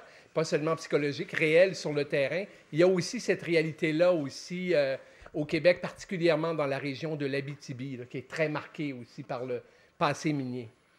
La coalition pour que le Québec ait meilleure mine, qui a vu le jour au printemps 2008, constituée de 30 organisations, lesquelles regroupent plus de 250 000 individus de partout au Québec, citoyens, médecins, groupes environnementaux, syndicats, groupes de recherche, groupe de citoyens, je l'ai dit. La coalition s'est donnée pour mission de revoir la façon dont on encadre et développe le secteur minier au Québec dans le but de promouvoir de meilleures pratiques au plan social, environnemental et économique. Bon, quelques grandes tendances. Au Canada, l'industrie minière est en expansion. Vous avez ici les principales provinces canadiennes. En fait, les autres ne sont pas parce qu'il n'y a pas de production minière. Saskatchewan, Québec, Colombie-Britannique, Ontario, Terre-Neuve et Labrador. Donc, c'est en forte progression ces dernières années. Quelques grandes tendances au niveau international. Ça fait réfléchir quand même. Hein. Vous avez l'exemple de l'or. La production d'or a véritablement là, explosé. Et il faut quand même se rappeler que l'or, c'est utilisé à peu près à 80% pour faire des bijoux. C'est quand même... Est-ce que c'est une denrée si essentielle? Ça sert aussi à un certain pourcentage significatif pour garantir le système économique. Là, hein? Comme ça aussi, il y avait même eu des ententes pour essayer de civiliser ça avec les 5 grandes banques en disant peut-être qu'on ne peut plus référer à l'étalon or. Il y a eu... des grandes pressions auprès de ces banques-là par l'industrie aurifère en disant peut-être que vous ne devriez pas faire ça. Et c'est resté un étalon important. Bien sûr, il y a l'électronique, mais c'est un pourcentage quand même. Donc, il y a des questions aussi dans tout ça avec... Shakespeare dirait « much ado about nothing ». C'était beaucoup d'impact sur l'environnement, beaucoup d'impacts sociaux, beaucoup d'impacts, oui, économiques, ça crée de l'emploi, etc., mais pour une utilité parfois qu'on peut quand même interroger. Donc, quelques grandes tendances, assez rapidement. Vous voyez ici, baisse des teneurs en gisement, mais vous avez eu des choses semblables ce matin, je vais passer rapidement. Bon, ce qu'on se demande souvent, qu'est-ce qui parle en code, là, comme ça, c'est vous? En fait, OK, c'est ça. C'est exactement le même bruit quand on loue un Vélib, là. Ça fait comme ça. Je sais pas, c'est peut-être un truc français que je ne connaissais pas. Donc, quels enjeux, quelles visions et quelles solutions? Donc, l'important, si vous voulez redevenir, je pense, une nation minière, ou si vous l'êtes et que vous pensez au bien-être des citoyens et pas nécessairement uniquement au bien-être de quelques actionnaires ou à votre élection à très court terme pour des emplois, c'est de faire des choix stratégiques et équilibrés dans le domaine des mines, mais ça peut s'appliquer ailleurs. On précisera tout à l'heure. Renforcer la protection et le contrôle environnemental, respect des droits des citoyens et des Autochtones, maximiser les retombées collectives. Il y a plusieurs rapports qui ont sorti de différentes structures là, au Québec qui montraient que jusqu'à récemment, c'est incroyable, 1 mine sur 2 payait aucun royalties. Nous autres, on appelle ça des redevances, parce que je ne sais pas, au Québec, on parle français. Mais c'est donc c'est purement méchant. Et donc 1 mine sur 2 ne payait pas de royalties et c'était sur les profits. Seulement celles qui étaient très profitables payaient des petits pourcentages sur les profits. Et quand il n'y avait pas de profit, on ne paie pas. Pourquoi? Mais c'est quand même des minéraux, un actif qui est soutiré du sol. Et non, les Autochtones ou les gens du coin n'ont pas droit à des sous. Donc, exemple d'avancée au Québec. Donc, au Québec, il y a quand même eu une bataille incroyable. Je vais dire honnêtement, c'est beaucoup nous qui l'avons menée avec très peu de ressources, mais on est parti d'une loi qui était directement issue de la ruée vers l'or, et qui est encore certain. Le free mining, vous savez, au début, on faisait simplement des petits piquets. Vous avez vu ça dans des films de Charlie Chaplin, des petits piquets. Et là, c'est à nous, le petit carré qu'on peut... Maintenant, on fait ça moderne au Québec. On appelle ça le click and claim. On fait la même chose, mais vous le faites par ordinateur. Ça coûte 50 $. Moi, je me suis inscrit. J'ai claimé l'Assemblée nationale. J'ai claimé à peu près tout ce que j'ai pu. Après ça, ils ne donnent pas le permis, mais c'est une chose. Mais vous savez, dans une manifestation à Montréal, on a claimé le Mont-Royal. Et on avait annoncé ça. Il y a eu une réunion du Conseil des ministres pour l'exclure. Ils avaient oublié de l'exclure comme une zone véritablement clémable. Fait qu'on on a forcé une rencontre d'urgence du Conseil des ministres parce qu'ils n'avaient pas pensé à exclure la montagne au centre-ville d'une exploitation éventuelle. Je pensais proche d'être riche, je vous dis. Si on n'avait pas fait de communiqué pour l'annoncer, je serais riche peut-être. Faire des choix stratégiques et équilibrés. Donc, il y a une nouvelle stratégie minérale qui est arrivée en 2009, qui est encore très, très faible. Il y a une nouvelle loi sur les mines, arrêt de l'exploitation de l'amiante. Ça, c'est un gain qu'on a fait, qui est majeur. Vous savez, il y a encore 100 000 personnes qui meurent dans le monde à cause de l'amiante. Eh bien, au Québec, on subventionnait le redémarrage et une exploitation quand même poussive de l'amiante, où on faisait des distinctions entre l'amiante chrysotile versus l'amphibole, en disant que la chrysotile était bonne, l'autre était méchante. Mais dans les faits, et si on avait une utilisation sécuritaire de l'amiante, il n'y avait aucun problème. Sauf qu'on envoyait ça en Inde, et l'utilisation sécuritaire en Inde n'était pas celle qu'on pensait. On a des photos où on voit les enfants se construire des cabanes dans des bidonvilles avec des restants de panneaux d'amiante et jouer dans les sacs d'amiante, etc. Donc, on a obtenu ça, c'est quand même assez majeur. Moratoire et enquête du BAP sur les mines d'uranium. On a fait fermer la seule centrale nucléaire qui existait, celle de Gentilly 2. C'était toute une campagne pour la faire fermer. Et là, il y a un moratoire sur l'exploration et l'exploitation d'uranium, le temps d'en faire un examen public. D'ici la prochaine année, on va décider si on continue l'exploration de l'uranium ou s'il y a un moratoire qui est permanent. Renforcer la protection et le contrôle environnemental. Donc, on a réussi dans la nouvelle loi, ça a pris des années, puis il y a eu 3 versions différentes de la loi, changées à chaque gouvernement et tout ça. Et on a poussé, ça a failli foirer parce que l'industrie était investie énormément pour empêcher cette réforme minière. Et finalement, c'est David qui l'a eu pour le coup. Donc, plan de restauration et garantie financière renforcée. Ça, c'est important. Donc, maintenant, si on veut faire une mine depuis 2000 tonnes par jour, on est obligé de faire un examen public. On appelle ça le bureau d'audience publique sur l'environnement par des commissions neutres. Et à ce moment-là, on peut examiner, c'est le gouvernement qui est libre de choisir, mais ce débat public avec des chiffres, avec les experts qui sont là, avec un processus, aide énormément à l'acceptabilité sociale. Si j'ai un conseil à donner aux gens de l'industrie, s'il y en a dans la salle ou proche de l'industrie, le raccourci dans le domaine des mines, c'est le plus long chemin. Si vous voulez remettre les mines, faites-le jamais en catimini ou en disant qu'ils s'en apercevront pas, seulement en utilisant l'amitié des notables ou certaines influences en disant les autres sont trop cons pour comprendre, de toute façon, ils vont s'opposer.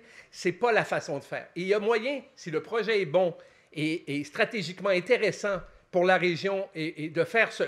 Mais il ne faut pas engager des firmes de com, il ne faut pas faire de la pub à la télévision. Tout ça fait en sorte qu'on prend le plus long et le plus dur chemin. Si j'ai quelque chose à vous dire, puis on a fait beaucoup, beaucoup d'expériences avec les entreprises à ce niveau-là, et maintenant, elles-mêmes le reconnaissent. Il y a une cimenterie qui a ouvert dans la région de la Gaspésie, puis si on avait su, on aurait fait des audiences publiques, parce qu'on aurait évité les procès, on aurait évité tout. Là. Et même, c'est les propriétaires qui nous disent ça. Donc, plan de restauration et garantie financière renforcée. Avant 2013, on devait créer un fonds de garantie pour mettre 70 % du coût. Pourquoi 70 %? Pourquoi pas 100 %? On disait 70 % du coût, quand la mine va fermer, on va pouvoir restaurer. En fait, dans la vraie vie, les gens ne mettaient jamais plus de 30 % parce que c'était étalé sur 15 ans, la mine avait le temps de fermer. Il y en a plusieurs qui ne mettaient pas un rond. Et systématiquement, ils faisaient faillite juste la dernière année d'opération. Et bingo, c'est le Québec qui, systématiquement, et ce qui était vraiment sympathique, à certains endroits, la compagnie faisait faillite pour tout ce qui s'appelait résidus, mais créait un organisme, une autre compagnie, pour les droits miniers. Donc, si jamais on trouvait de l'or, ben, ils pourraient vendre, faire de l'argent avec ce qui restait. Donc, on refile ce qui est mauvais et on garde pour nous le droit sur l'or qui est situé éventuellement. Et ça a fonctionné. D'ailleurs, je vais vous parler d'un cas tout à l'heure. Donc, respect des droits des citoyens. Maintenant, il n'y a plus d'expropriation possible à l'étape de l'exploration. Avant ça, c'était possible. On disait aux citoyens, de toute façon, si tu ne veux pas que j'aille chez vous, je peux t'exproprier. Ça négocie un peu de travers. Maintenant, on doit autoriser, on doit avoir l'appui des gens. D'ailleurs, une petite anecdote, on fait une conférence de presse à Montréal pour réclamer ça, avec une dame extraordinaire qui s'appelle Nicole Kerouac, qui vient de Malartic, je vous en parle tout à l'heure. Et là, on dénonce le fait, les journalistes, vous exagérez franchement, voir si une compagnie moderne de nos jours va aller sur le terrain de quelqu'un pour faire de l'exploration sans en parler au propriétaire. Mais le plus drôle, c'est moins drôle, pendant qu'elle faisait la conférence de presse, chez elle, en Abitibi, il y a une compagnie qui ne savait pas que c'était chez elle, mais qui a déboisé puis qui a exploré, donc en même temps. C'est quand même assez particulier.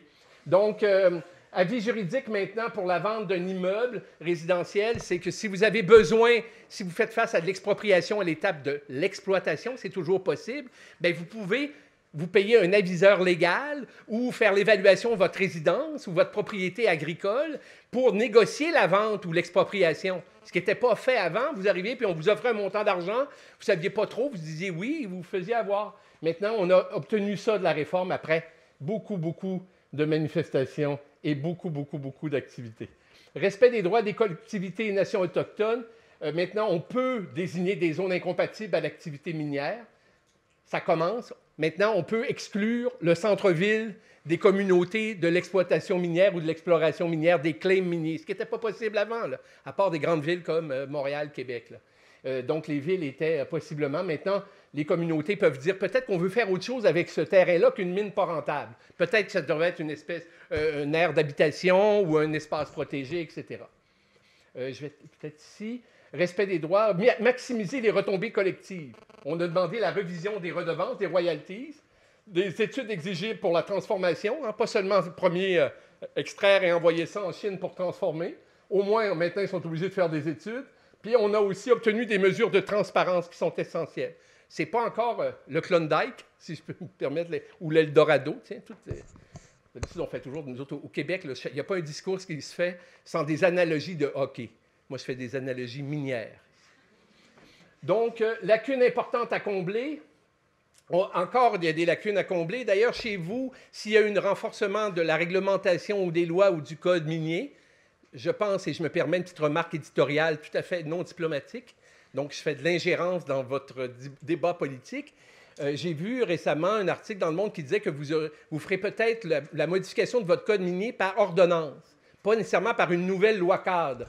Et je pense que ce n'est vraiment pas le bon chemin à faire. Donc, si vous voulez redémarrer, il faut que le débat soit de haut en haut et le plus en amont possible avec une nouvelle loi cadre. Toiletter une loi d'une autre époque n'est pas la solution, si je peux vous donner un conseil. Même si je sais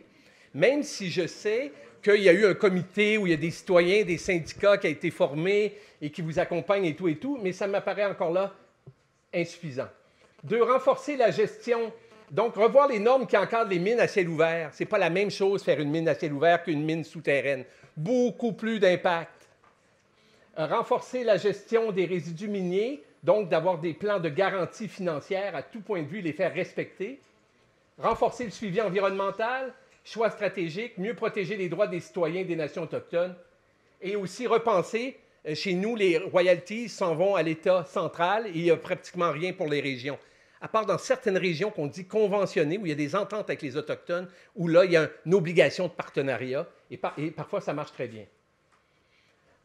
Donc, revoir les normes des mines à ciel ouvert, des normes santé et environnement non adaptées à la réalité des impacts actuels. Donc, vous savez, puis je vais vous parler tout à l'heure, donc, je vais aller rapidement, revoir les lois et normes du Québec, poussière, santé. Encore là, les normes sont dépassées, le bruit. Donc, on est en retard sur les normes, je n'irai pas trop dans le détail. Secousses et dynamitage, vous savez, c'est des normes d'impact, c'est comme ça que ça se calcule. Je pense que c'est millimètres par seconde, je ne vais pas me tromper, ça dépend aussi, c'est calculé en hertz, la puissance de ça. Et il y a des effets sur la santé là, qui apparaissent, même j'ai vu d'autres documents beaucoup plus bas même qu'à 3 mm par seconde. Donc, il y a des impacts psychologiques, sociaux. Quand vous habitez près d'une mine en opération, là, c'est vraiment quelque chose. D'ailleurs, on y arrive. On est à Malartic ici. Là, il faut que vous sachiez... Est-ce que j'ai un pointeur avec ça, moi? Oui, j'ai un pointeur, oui. Ça ici, c'est le quartier sud de Malartic. Donc, ce qu'on a fait, c'est qu'on a déménagé 250 maisons, une école et 4 institutions là, pour personnes âgées, centres de loisirs, etc. On a créé un nouveau quartier quelque part par là-bas. Là. Et ce qui est assez étonnant, c'est qu'on a fait ça pendant qu'on faisait l'évaluation environnementale du projet.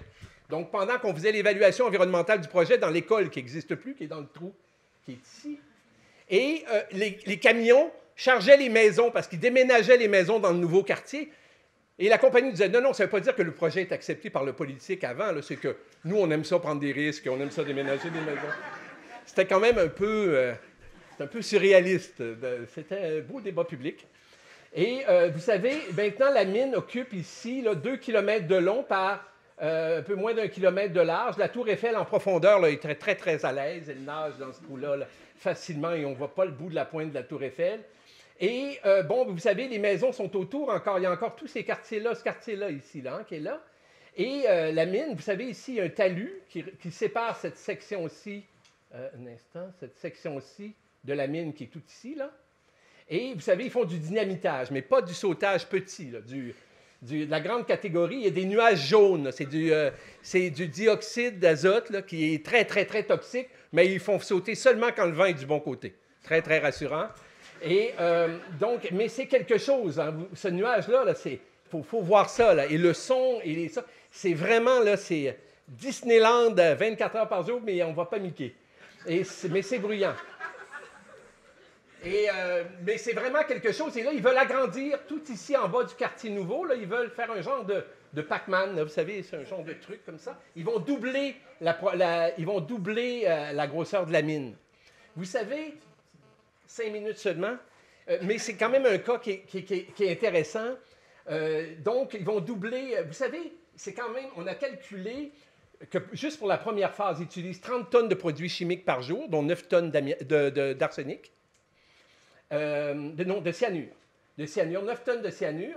On a calculé qu'avec les débris là, créés, pour ça, on pourrait mettre 45 mètres de résidus de Val-d'Or à Montréal. On parle de 400-500 km. Là. Donc, c'est pour à la fin faire en or l'équivalent de volume d'une Smart, peut-être Fortwo pour 4. Là, vous savez, la voiture, une petite voiture. C'est ça ce que ça fait en or en termes de volume. C'est plus pesant, là, mais... Et donc, c'est quand même quelque chose. À cette île, la mine Arnaud, encore là, une mine à ciel ouvert d'apatite, pratiquement collée sur une ville, déchirement de la population, manifestation, recommandations défavorables après examen public. Malheureusement, le gouvernement a décidé d'aller de l'avant quand même, qui est actionnaire à 70 % de la compagnie. Vous savez, la nationalisation, j'entendais parler, ce n'est pas toujours la solution non plus, là. Parce que l'État n'est pas nécessairement plus respectueux quand il est opérateur que d'autres. Donc, gestion des résidus miniers, ça c'est important. J'ai entendu, je pense que c'est vous qui dites 300 sites miniers abandonnés. Si on calcule les petits sites d'exploration, ça monte jusqu'à 600, là. Mais 600 sites miniers abandonnés. Là, on a une évaluation très, très, très, très conservatrice à 1,2 milliard. Il y a 4 ans, elle était à 250 millions. Ça fait à peu près 3-4 ans qu'elle n'a pas été refaite. Il y a déjà 2 autres mines. Maintenant, on a obtenu qu'un fonds de restauration où on doit mettre 100 %. Mais la mine a tellement fait faillite rapidement après son opération, Québec Lithium et Cliff Resources. Le fer est redescendu assez rapidement. Québec Lithium, je pense que c'est plus aux actions de cartel de la Chine là, que c'est dû. Mais bref, il y a au moins 500 millions qui s'ajoutent à la facture et cette facture-là est peut-être sous-estimée d'un ordre de au moins 1 à 4. Donc, excusez-moi, 1,2 milliard. Nous, on a proposé, vous avez des exemples ici, en pleine ville de Val-d'Or. Exemple Sigma-Lamarque, en bas, près de Chibougamau, là, mais c'est vraiment un cocktail chimique assez impressionnant. On pense, nous, qu'on doit créer un fonds. Dans les mines, je vais vous montrer d'autres éléments. Il y a encore des déversements aujourd'hui, puis dans des mines récentes, là. La mine du lac Bloom a été faite en 2011-2012. Quand on nous dit que c'est de l'histoire ancienne, maintenant on s'est travaillé. Là. Vous savez, avec les changements climatiques, les digues, là, ce qu'on avait prévu comme des précipitations exceptionnelles arrive de plus en plus souvent. Donc, finalement, c'est même... donc, vous avez des exemples de déversements récents ici. Récemment, en août 2014, un déversement majeur en Colombie-Britannique. Donc, c'est Mount Parley, puis là, donc, il y a une commission d'enquête. Ça existe encore, même chez des mines récentes. Je voulais peut-être vous glisser un mot sur... Oui. Donc, on parle que ça prendrait un fonds... J'ai pas mal passé mon temps, là? Allez, 2 minutes. 2 minutes. On parle de créer un fonds. Vous savez, rapidement, en économie écologique, on dit que des matières non renouvelables, comme les minéraux, s'ils restent dans la terre, c'est des actifs pour les générations futures. Si on les retire, ça devient un passif. Il est plus disponible pour les économies pour répondre aux besoins des générations futures. Donc, ce qu'on dit, si on le fait, il faut que ça soit très payant. Quand on parle de choix stratégiques, donc choisir, si en France, vous voulez revenir sur certains minéraux, ceux qui sont vraiment payants, que vous pouvez transformer, que vous pouvez créer une grappe industrielle, une filière, ça, c'est intéressant. Et aussi, il faut que ça rapporte du fric. Il faut créer un fonds pour permettre la réhabilitation du site ou forcer la réhabilitation du site par l'entreprise. Mais aussi, ce super fonds-là, c'est pour développer des matières de substitution des mines. Donc, si ces minéraux ne sont plus là pour les générations futures, il faut développer par la recherche l'utilisation de substituts à ce minéral-là. Transparence, c'est fondamental dans tout le processus. Soutenir, il faut aussi avoir des inspecteurs pour soutenir les règlements. Des règlements sans application, sans personne, c'est des gestes d'opérette et c'est trop souvent le cas dans le domaine minier. Donc, si on revient, renforcer le suivi environnemental, ressources, expertise des ministères, comité de suivi crédible, indépendant et bien financé. Si vous voulez démarrer dans la région, à la base, ce n'est pas juste un comité de notables ou de maires ou d'amis politiques, c'est un comité qui est choisi suite à des assemblées publiques de consultation et le plus la personne est critique, le plus elle devrait être dans le comité de suivi, parce que là, c'est là que se fait les débats avec des informations de qualité. Il peut se recréer ou se créer un lien de confiance. Sans ça, pas de projet minier possible, je crois. Nous, on veut un règlement environnemental pour les mines, c'est seulement une simple directive. J'aurais pu vous amener des caribous, vous avez seulement le nord du Québec où se concentre l'énorme fosse du Labrador, un instant qui est ici. Et ici, dans le nickel, dans la région où il y a les Inuits, ici, l'Abitibi-Témiscamingue, le haut, là, il y a une mine de classe mondiale. D'ailleurs, ceux qui n'étaient pas là ce midi, c'est le gisement Éléonore de Goldcorp. Et Éléonore, c'est parce que le gars, M. André Gaumont, tripe sur Brassens et il pensait à Éléonore et ma foi, je ne sais pas qu'est-ce qu'il faisait. Mais c'est toujours est-il que ça s'appelle vraiment le gisement Éléonore pour Brassens. Mais je pense que Brassens, l'anarchiste, trouverait ça peut-être un peu abusif qu'on ait pris son nom. Choix des filières, donc c'est important. Est-ce que toutes les filières doivent être développées? L'amiante, l'uranium, nous on dit non. Soutenir la possibilité d'exclure des zones jugées incompatibles, les aires protégées, il faut débattre. Est-ce qu'on va aller et développer, comme en Équateur, là, ça se discute beaucoup, on va développer des mines à des endroits, là, dans des hotspots de biodiversité? Donc, soutenir aussi la planification territoriale. Il faut que les mines s'inscrivent dans une réflexion de planification. Ça, il y a les droits citoyens et autochtones. On travaille avec les autochtones. Les royalties, je vais aller rapidement là-dessus pour dire que le Québec est encore en retard avec 3,2 %. Et ce n'est même pas 3,2 %. Ça, on n'a pas encore pu vérifier. C'est un modèle avec le nouveau système de redevance. Avant, on était à 1,5 1,3 %. On pense qu'avec le nouveau système de redevance, ça va donner 3,2 % de royalties, c'est-à-dire 3,2 % environ de la valeur brute des gisements qui sont payés à l'État. Ce qui n'est pas énorme compte tenu de toutes les responsabilités potentielles de l'État dans la restauration. Donc, pour que le Québec ait meilleure mine, les forces potentielles du changement, sociétés civiles majeures, les gouvernements, les municipalités, les nations autochtones, c'est moins le cas ici. Les Bretons, et si vous voulez aussi en Corse, non, là, ici, je vais me faire tirer. Je vais me faire tirer au sens premier du terme. Industrie, professionnelle, entreprise, association, donc tout le monde doit être impliqué, faire des choix stratégiques et équilibrés, renforcer la protection et le contrôle, c'est la conclusion. Mieux protéger les droits autochtones et citoyens, maximiser les retombées collectives. Chacun doit faire sa part. C'est comme ça que naît l'acceptabilité sociale, si les processus sont bien mis en place et on sent qu'ils ne sont pas piégés et les dés ne sont pas pipés. Merci.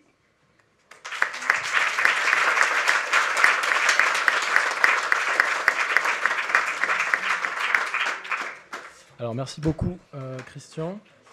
Donc suite à la défection d'un des intervenants sur la table ronde suivante, on avait prévu de gratter une quinzaine de minutes. On va peut-être en prendre 20, histoire d'avoir quand même un petit peu de réponses des intervenants. Il y a eu beaucoup de questions. Donc je vais peut-être essayer de faire une synthèse des questions pour chaque intervenant. Alors sur Salsigne, il y a plusieurs questions qui reviennent un peu sur, à l'heure actuelle, et notamment face aux accusations ou aux chiffres que vous apportez. Quelle est à l'heure actuelle la réaction de l'État, des pouvoirs publics, et s'il y a des procédures judiciaires qui sont encore en cours, où en sont-elles? Voilà, si vous pouvez peut-être dire un mot rapidement là-dessus. La réaction de l'État est assez simple.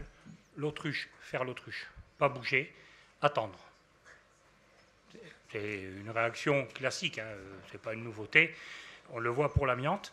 Je pense, c'est mon avis personnel, que c'est une très mauvaise réaction parce que, il y a d'abord un développement des médias qui est beaucoup plus important aujourd'hui, un échange de points de vue des gens par Internet, donc on n'a pas besoin de se déplacer, donc on arrive à véhiculer des informations, on arrive à en gratter, hein, c'est d'ailleurs le nom de mon association, Gratte Papier, c'est pas d'écrire, c'est de récupérer des documents, dans le sens de les voler, c'est presque ça, hein, quand on obtient un bout de papier, c'est pas loin de la prostitution, hein, comme effort, on va dire. Donc, et l'autre problème qui joue en notre faveur, donc contre l'État, donc contre cette politique d'attendre, c'est que la jurisprudence évolue et on arrive à remonter les preuves. Tout ce que je vous ai fait voir tout à l'heure dans le PowerPoint, ce sont des documents, des comptes rendus ministériels, des documents qui sont marqués confidentiels, strictement confidentiels, mais ça on s'en fout, on les met en ligne complètement. Et donc on arrive à savoir ce qu'a dit un ministre, ce qu'a répondu. On a absolument tout, hein, c'est du travail, c'est long, mais on arrive absolument à tout. Et on obtient comme ça de plus en plus de preuves, ce qui ne fait pas du tout le jeu de l'État. Guy, tu veux ajouter quelque chose ou non, c'est bon? Donc, concernant les chiffres que l'on a, tout le monde avancé, tous les chiffres que l'on a sont des chiffres officiels, on n'invente rien. Les chiffres à Salsigne sont tellement gros que ce n'est pas la peine de truaner quoi que ce soit. Si vous prenez par exemple le chiffre sur le cancer que j'ai pris, il s'agit de l'étude RNSP de l'INSERM en 1998 ou de l'étude INDVS de l'INSERM en 2001 sur les expositions passées. Bon, c'est vrai que j'ai pris les chiffres les plus hauts, mais bon, c'est vrai qu'on obtient des chiffres, par exemple, pour les excès significatifs de mortalité par cancer, toutes causes, hommes et femmes, plus 11%, du poumon, plus 76%, du pharynx, plus 26%, et du digestif, plus 32%. Voilà, c'est tout à fait officiel, il n'y a rien de... Bon, les chiffres sont tellement énormes qu'il y a dans la garrigue, à Salsigne, à Villanière, 120 tonnes d'AS2O3 entreposées. AS2O3, trioxyde d'arsenic, c'est bien simple, c'est le poison des Borgia. Il y a de quoi oxyre 1,5 milliard de personnes. C'est plusieurs fois que c'est sur le journal. J'attends un coup de téléphone, j'attends qu'ils amènent 10 camions pour enlever cet arsenic qui est pur à 99,99%, qui serait vendable, mais rien ne se passe. Donc les chiffres, si on veut sortir des chiffres astronomiques, il n'y a pas de problème sur celle-ci. Hein. Il y a des gens du ministère de l'Environnement ici. Je vais réagir peut-être, monsieur. Alors du coup, c'est le modérateur de la table ronde qui va décider qui va intervenir. Mais on va essayer quand même de donner une question à chaque intervenant parce que le temps joue contre nous et si on a le temps de faire intervenir des gens dans la salle, on le fera. Donc merci pour cette réponse. Catherine Bertram, il y a plusieurs questions qui reviennent assez similaires. À votre avis, comment les populations locales pourraient... comment elles réagissent à l'heure actuelle et comment elles pourraient accepter des nouveaux projets d'exploitation minière, notamment avec tout un tas de choses qui sont véhiculées dans l'imaginaire sur le paternalisme des industriels, sur les centaines de milliers d'emplois que ça a généré. Est-ce que vous pouvez réagir là-dessus ? Déjà, est-ce qu'il y a des projets, des permis d'exploration qui sont en cours sur la région Nord-Pas-de-Calais ? Et s'il y en avait, quelle serait la réaction, à votre avis, des populations concernées? Ça, je ne sais pas au niveau Nord-Pas-de-Calais s'il y a des permis d'exploration. Alors, excusez-moi, je vais dire naïf, c'est pas d'exploitation charbonnière, vous vous rappelez, c'est de nouvelles, pas des mines de charbon N'importe à tout projet. A priori, ce ne sera pas du charbon. Je ne pense pas du tout. Non, je ne pense pas du tout. Enfin, ça dépend de les lunettes qu'on chose, vous savez. On reçoit beaucoup de Polonais de Silésie là, par les jumelages, etc. Et puis un élu d'une commune me dit... comme si j'en étais propriétaire. Il dit, Madame Bertram, le charbon, vous en avez encore sous les pieds? J'ai dit, ah oui, parce qu'il n'a pas été exploité, parce qu'il était cher. Mais il me dit, et vous en avez encore? Il me dit, je suis content pour vous, c'est bien. Ça veut dire, c'est la façon dont on voit les choses. C'est aussi pour eux une richesse, quelque chose qui est là. C'est pour vous, on est content. Donc voilà, ça dépend comment on voit les choses. Non, j'ai pas du tout. Je pense pas que ça soit du tout à l'ordre du jour.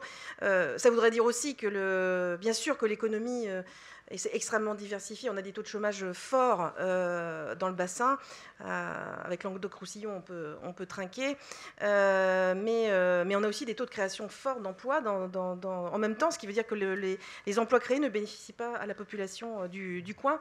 On a des problèmes de formation et de lien entre économie et formation importantes. Mais on a eu évidemment une diversification de l'emploi et de l'industrie qui est venue quand même fabriquer de l'emploi en ces 30 ans de reconversion. Donc l'économie est devenue complètement autre. Le seuil d'acceptabilité sociale qui était très bas au moment de l'exploitation minière, je pense, évidemment, comme l'ensemble des Français, l'est monté. Donc je pense qu'on ne pourrait pas non plus... ce serait aussi très, très discuté ou discutable. Après, voilà, il y a une grosse question qui se pose en disant, ça c'est la logique UNESCO, en disant, bon, alors maintenant vous êtes UNESCO, vous avez mis une sorte de chape, on ne peut plus rien faire, quoi.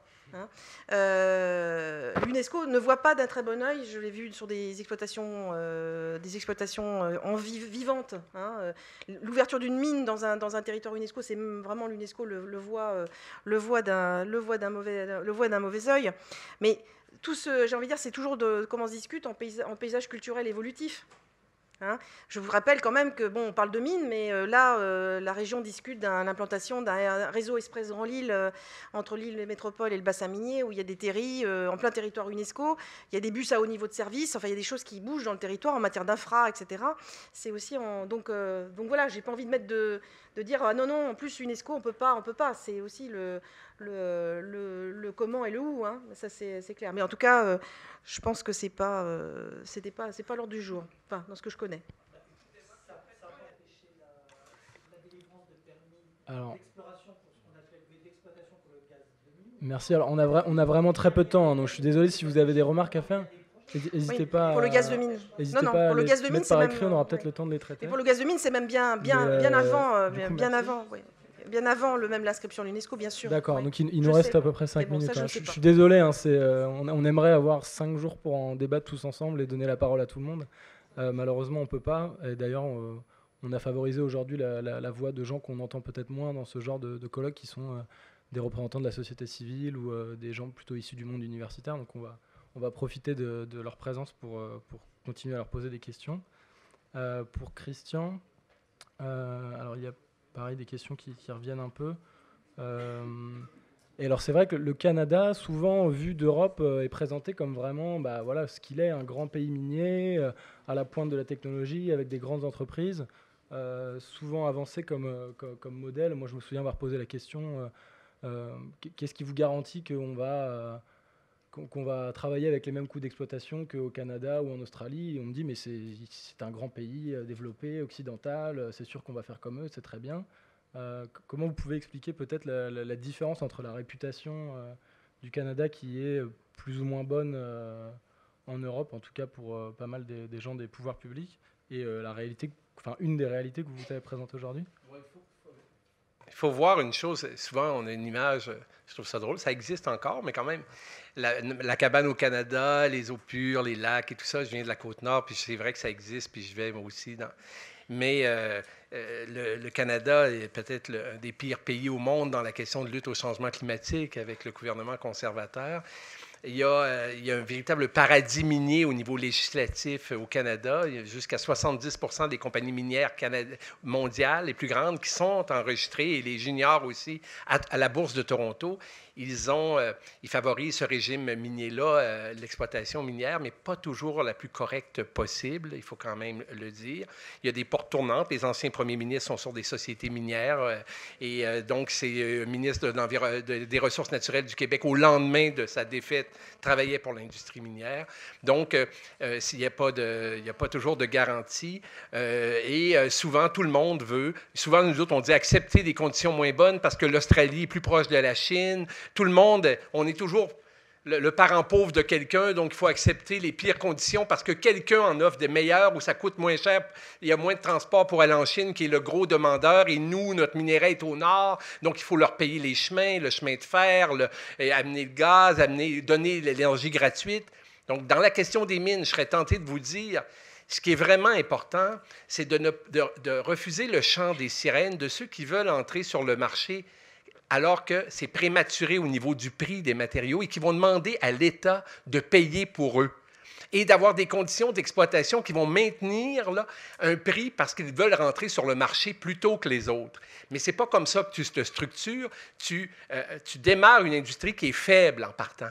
Et le défi en termes de gouvernance, c'est que l'État et les experts et le débat ont choisi les minéraux qui ont le plus de potentiel et qui vont générer le plus d'argent pour être exploités de la meilleure façon possible. Et ça oblige des choix publics, des choix démocratiques en toute transparence. Mais tous les promoteurs veulent aller sur le marché plus tôt et se faire imposer le moins de conditions possibles parce que leur rentabilité pour les actionnaires est fragile s'ils veulent entrer sur le marché des minerais avant que le marché soit mûr. Malheureusement, au Québec, pour des emplois à court terme, pour se faire réélire, c'est incroyable. Le Burkinabé, on l'a vu, le Burkina Faso qui demande d'avoir l'énergie éolienne, de gérer mieux l'eau. Nous, au Québec, on fournit l'énergie gratuite, on paie les chemins. On est le Burkinabé de quelqu'un d'autre, là. Hein? On est le Burkinabé, si j'allais dire.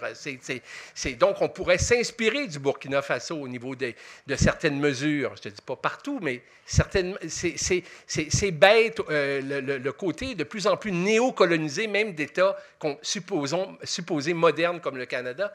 Et c'est des débats qu'on fait. On a fait avancer la question des royalties, la fierté des ressources qui nous appartiennent, mais il y a encore beaucoup, beaucoup à faire. Merci. Alors, il nous reste, allez, on va dire 3 minutes en étant large. Du coup, est-ce que, Monsieur Galin, vous voulez faire une réaction sur juste ce qui a été dit sur le... Ben, il y aura du temps après à la pause pour discuter avec les intervenants, hein, si vous voulez, n'hésitez pas. Juste avant, peut-être, publicité. Vue du ciel avec Yann Arthus Bertrand, il est venu en Abitibi, j'ai fait partie de ça, vous me voyez parler à la française, dans ça, pour éviter les sous-titres. Donc, c'est ça. Et aussi naturequebec.org, qui est notre site Internet à Nature Québec, et vous tapez « Coalition pour que le Québec ait meilleure mine » et vous allez tout savoir sur nous. Merci. Ça marche là? Vous m'entendez? Bon, écoutez, merci à Ingénieurs sans frontières d'avoir organisé cette réunion. Je n'avais pas spécialement prévu de prendre position parce que j'étais venu écouter. Donc j'ai écouté, j'ai entendu. Bon, Salsigne, je connais. Hein, tout inspecteur des installations classées connaît Salsigne, même sans avoir fait de la mine. Je pourrais rapprocher ça de quelques sites à des échelles radicalement différentes, mais j'ai quelques sites pollués d'anciennes installations industrielles qui ont cessé leur activité au début des années 90 et qu'on a retrouvé dans des situations avec des problèmes comparables, mais d'une toute autre ampleur.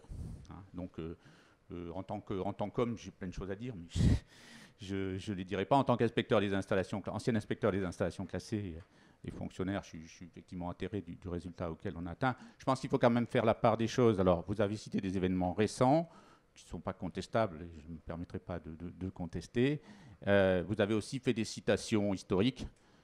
Il faut bien considérer qu'en 1930, la valeur de l'ouvrier n'était pas la même que celle d'aujourd'hui. Alors ça fait sourire aujourd'hui, ça fait sourire, ça fait pleurer même. C'est quand même une réalité. Je pense qu'aujourd'hui, de ce point de vue-là, hein, on n'écrit plus la même chose. Voilà, c'est juste sur ces citations, ça a une histoire. Tous les sites ont une histoire, il faut l'intégrer, mais ce que vous avez montré, ce n'est pas que l'histoire ancienne, c'est aussi l'histoire d'aujourd'hui. Quant aux exemples canadiens que j'ai découvert, c'est pas ça le modèle minier français, celui d'aujourd'hui, même s'il n'est pas parfait, et Salsigne en est la preuve. C'est pas le modèle minier français, c'est pas ce qui se passe au Canada. Donc sur les sujets de traitement des sites et sols pollués, je suis pas à la DGPR, donc je suis pas là pour défendre une politique. Je suis pas venu pour ça, hein.